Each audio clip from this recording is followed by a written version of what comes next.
ఈరోజు మన YouTube family members అందరికీ నేను ఒక దోశ చూపించబోతున్నాను. అది అందరికీ తెలిసే ఉండొచ్చు, కానీ నేను చెప్పాలని ఈరోజు మీకు చూపించబోతున్నాను. ఇప్పుడు దీనికి కావలసిన పదార్థాలు చూపిస్తాను, చూడండి. ఉల్లిపాయలు, మీడియం సైజు ఉల్లిపాయలు 3, కొంచెం పచ్చిమిర్చి, కారం ఎక్కువగా ఉంటే తగ్గించి వేసుకోవాలి. ఇవి ఎక్కువ కారం లేవు కాబట్టి ఒక 6-7 పచ్చిమిర్చి తీసుకున్నాను. కొంచెం కొత్తిమీర.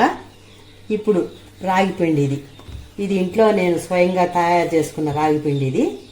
ఈ రాగి పిండిని ఈ కప్పుతో, ఇది కరెంటు కుక్కర్కు వచ్చిన మెజర్మెంట్ కప్పు ఇది. ఈ కప్పుతో మీరు ఏ కప్పు అయినా తీసుకోండి, ఏదైనా కొలుచుకోండి, అన్నీ ఒకదాంతోనే తీసుకోండి.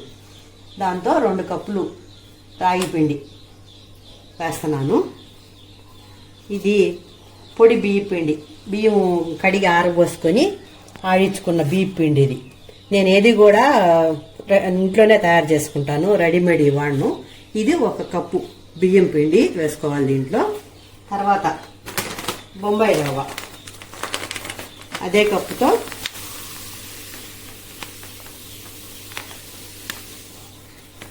సగం కప్పు బొంబాయి రవ్వ వేసుకోవాలి.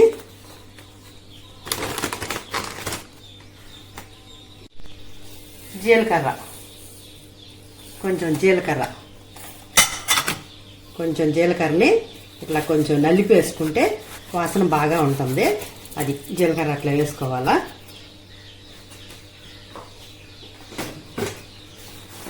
రుచికి సరిపడినంత మనం ఎంత తింటామో దానికి తగినట్టుగా సాల్ట్ వేసుకోవాలి. తర్వాత ఇవన్నీ ముక్కలు కట్ చేసి ఆ పిండిలో కలిపేసుకోవాలి. ఇవి ఉల్లిపాయలు, పచ్చిమిర్చి, కొత్తిమీర ఇట్లా సన్నగా ముక్కల్లాగా కట్ చేసి పెట్టుకోవాలి. రాగి పిండి, బియ్య పిండి, బొంబాయి రవ్వ, జీలకర్ర, ఉప్పు వేసుకున్నాం కదా, ఇదంతా బాగా కలిసేటట్టు ముందు ఈ పిండి అంతా బాగా కలుపుకోవాలి. ఇదంతా బాగా కలిసిపోయిన తర్వాత మనం కట్ చేసి పెట్టుకున్న కొత్తిమీర, పచ్చిమిర్చి, ఉల్లిపాయ ముక్కలు ఇవన్నీ ఈ పిండిలో వేసేసుకోవాలి.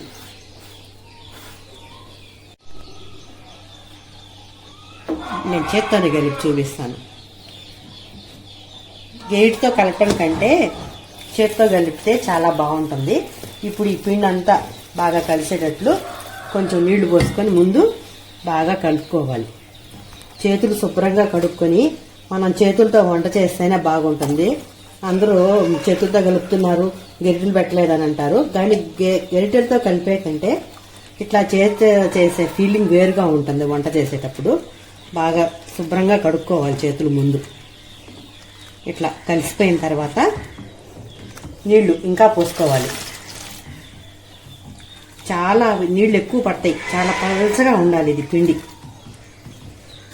చూడండి ఎంత నీళ్ళుగా కనపడుతుందో. ఇట్లా నీళ్ళుగా ఉండేటట్లుగా కలుపుకోవాలి. కలుపుకొని దీన్ని ఒక 10 నిమిషాలు నాననివ్వాలి పిండిని.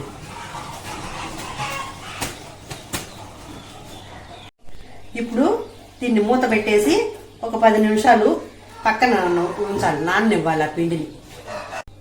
ఇప్పుడు 10 నిమిషాలు అయిపోయింది కదా, పిండి ఎట్లా ఉంటుందో చూద్దామండి.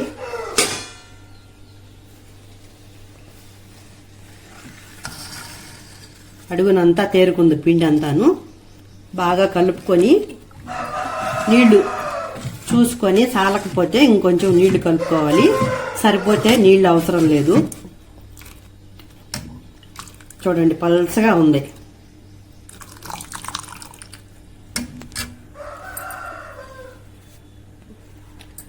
ఉప్పు కూడా ఇప్పుడే టేస్ట్ చూసుకోవాలి సరిపోయిందా లేదా అనేది. మేము వీడియో తీస్తుంటే మా కోళ్ళు అరుపులు ఎక్కువ వినిపిస్తున్నాయి, మీకు డిస్టర్బెన్స్గా ఉండొచ్చు. ఇంకా నాకైతే సరిపోయినాయి నీళ్లు. స్టవ్ ఆన్ చేసుకొని పెనం పెట్టుకోవాలి. పెనం బాగా హీట్ అవ్వాలి. బాగా వేడిగా ఉన్నప్పుడే దోశ వేయాలి. ఇది పిండి దోశ వేసే ప్రతిసారి ఇట్లా కలుపుకొని వేసుకోవాలి, లేకపోతే పిండి అడుగున తేరుకుపోతుంది. పెనం బాగా హీట్ ఎక్కింది. ఇప్పుడు ఈ విధంగా పోయాలి. గెరిటికి కలుపుకొని తీసుకోవాలి. వాటికి ఆ ఎలుతులకి ఇట్లా ఫిల్ చేసుకోవాలి. అంతే, దోశ రుద్దకూడదు మామూలు దోశలాగా.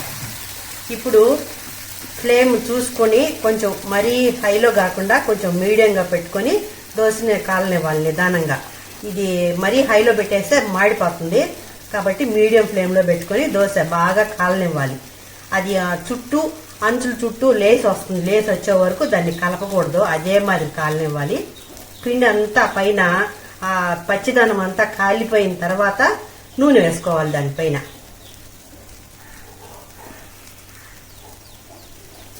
ముందుగా నూనె వేసామంటే దోశ మెత్తగా ఉంటుంది, అంత కరకరలాడుతూ ఉండదు దోశ. ఇప్పుడు పిండి పచ్చిదనం అంతా అయిపోయింది కదా, కాలిపోయిన తర్వాత ఇప్పుడు దోశ పైన ఇట్లా నూనె ఎక్కువ కావాలనుకుంటే ఎక్కువ వేసుకోవచ్చు, నూనె ఎక్కువ వద్దు అనుకుంటే కొంచెం తక్కువగా అయినా వేసుకోవచ్చు. మన టేస్ట్ని బట్టి ఎట్లా వేసుకున్నా బాగానే ఉంటుంది. అయితే దోశ మాత్రం టైం పడుతుంది కాలడానికి, మామూలు దోశలాగా తొందరగా అయిపోదు.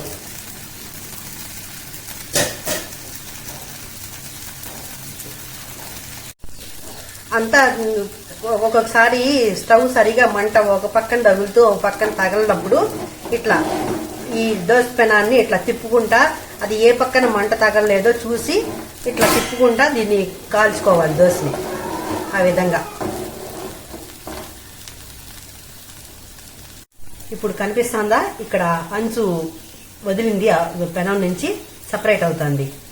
అట్లా అంచు వదిలిన తర్వాత తీసుకోవాలి.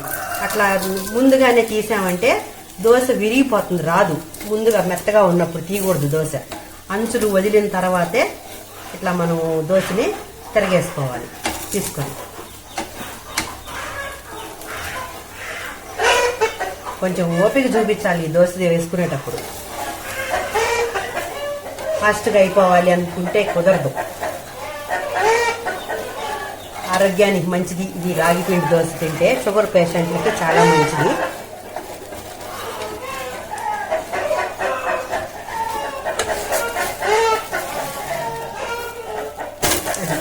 అట్లా తిరిగేసుకోవాలి. ఇప్పుడు మళ్ళీ కాలనివ్వాలి దోశ. ఇది అప్పటికప్పుడు మనం టిఫిన్కి ఏ పిండి లేకపోయినా కూడా ఈ పిండి అప్పటికప్పుడు తయారు చేసుకొని ఇట్లా దోశలు వేసుకొని తినొచ్చు. దీంట్లో మనం ఉల్లిపాయలు పచ్చిమిరపకాయలు అన్నీ వేస్తున్నాం కాబట్టి చట్నీ కూడా అవసరం లేదు. కావాలంటే ఏదైనా ఇంట్లో ఉండే ఊరగాయలతో కూడా తినొచ్చు. ఉత్తది దోశ అలాగైనా తినేసేయచ్చు. చూడండి దోశ ఎంత బాగా కాలిందో. దోశ బాగా కాలే వరకు కొంచెం సేపు బాగా సిమ్లో పెట్టుకొని కాల్చుకోవాలి. రెండో వైపు తిరగేసినప్పుడు కొద్దిగా సిమ్లో పెట్టాలి, ఎక్కువ మాడిపోకుండా.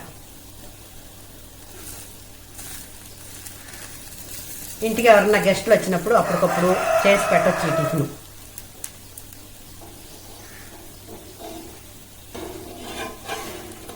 ఇప్పుడు తిరగేస్తున్నాను చూడండి. ఇట్లా కాలిన తర్వాత మనం ప్లేట్లోకి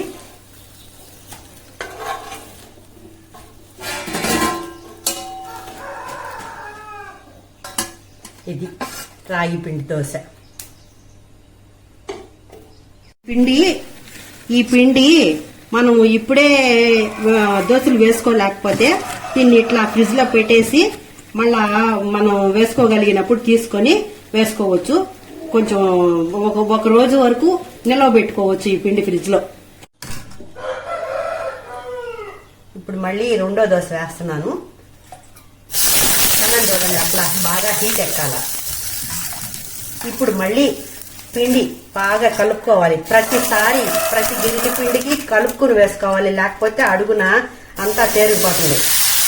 ఇట్లా వేసుకోవాలి. దోశ పామకూడదు, మామూలు దోశకి వేసినట్టుగా వేసి దోశ పామకూడదు, ఇట్లా వేసుకోవాలి.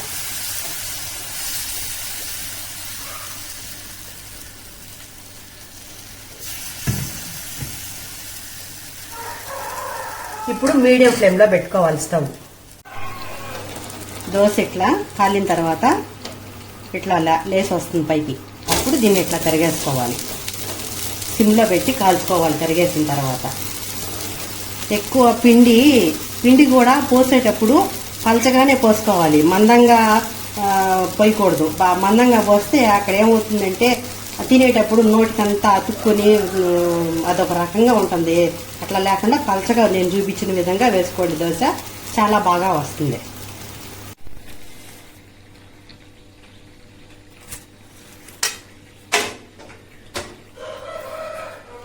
దీంట్లోకి అల్లం పచ్చడి. నాకు అల్లం పచ్చడి అంటే చాలా ఇష్టము.